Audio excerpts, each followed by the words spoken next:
ഒരു മാസം നീണ്ട വ്രതാനുഷ്ഠാനത്തിന് പരിസമാപ്തി കുറിച്ച് കേരളത്തിൽ ഈദുൽ ഫിത്തർ ആഘോഷം. റംസാൻ 29 പൂർത്തിയാക്കിയാണ് ഇസ്ലാം മത വിശ്വാസികൾ ചെറിയ പെരുന്നാൾ ആഘോഷിക്കുന്നത്. പള്ളികളിലും ഈദ്ഗാഹുകളിലും നടന്ന പ്രാർത്ഥനകളിൽ നിരവധി വിശ്വാസികൾ പങ്കെടുത്തു. ചെറിയ പെരുന്നാളിനോടനുബന്ധിച്ച് കണ്ണൂർ ജില്ലയിലെ വിവിധ മുസ്ലിം ദേവാലയങ്ങളിൽ രാവിലെ പ്രാർത്ഥനാ ചടങ്ങുകൾ നടന്നു. ഈദ് നമസ്കാരത്തിനായി ജില്ലയിലെ വിവിധ ഭാഗങ്ങളിൽ ഈദ്ഗാഹുകൾ സജ്ജമാക്കിയിരുന്നു.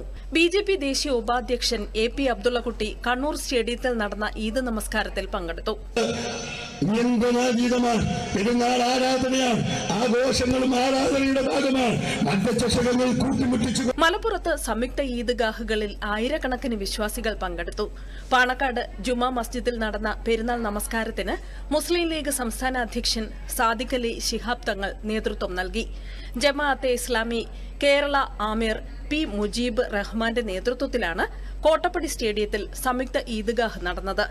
മഅദിൻ ഗ്രാൻഡ് മസ്ജിദിൽ നടന്ന പെരുന്നാൾ നമസ്കാരത്തിന് ഇബ്രാഹിം മുൽ ഖലീൽ ബുഖാരി തങ്ങൾ നേതൃത്വം നൽകി.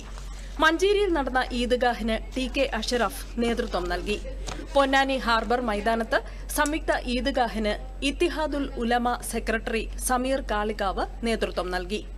കോഴിക്കോട് ബീച്ചിൽ നടന്ന സംയുക്ത ഈദ് നമസ്കാരത്തിൽ M മുഹമ്മദ് കുട്ടി മഅദനി പെരുന്നാൾ സന്ദേശം നൽകി. അല്ലാഹുവാകുന്നു ഞങ്ങൾക്ക് ഏറ്റവും വലിയവൻ, അവനാകുന്ന സർവസ്തുതിയും എന്ന ഈ മഹോന്നതമായ മന്ത്രധ്വനിയാണ് എന്നാണ്. ക്രൂരതകൾക്ക് വിധേയരായി കൊണ്ടിരിക്കുന്ന നമ്മുടെ ഫലസ്തീനിലെ സഹോദരങ്ങളെ, നിരപരാധികളായ മനുഷ്യരെ കൊന്നൊടുക്കുന്ന ഇസ്രായേലും അതുപോലെ തന്നെ സയനിസ്റ്റ് ലോബികളും അവരുടെ സിൽബന്ദികളും ഒക്കെ തന്നെ നടത്തുന്ന മനുഷ്യക്കുരുതി ഇപ്പോഴും തുടർന്നുകൊണ്ടിരിക്കുകയാണ്. കൊച്ചി ജവഹർലാൽ നെഹ്റു സ്റ്റേഡിയത്തിൽ നടന്ന നമസ്കാരത്തിന് ശേഷം പണ്ഡിതനും ISM സംസ്ഥാന വൈസ് പ്രസിഡന്റുമായ സുബൈർ പീഡിയക്കൽ ലഹരി വിരുദ്ധ പ്രതിജ്ഞ ചൊല്ലിക്കൊടുത്തു. ലഹരി വിരുദ്ധ സന്ദേശത്തിന്റെ ബാനർ ഉയർത്തിയായിരുന്നു ഈദ് പ്രഭാഷണം.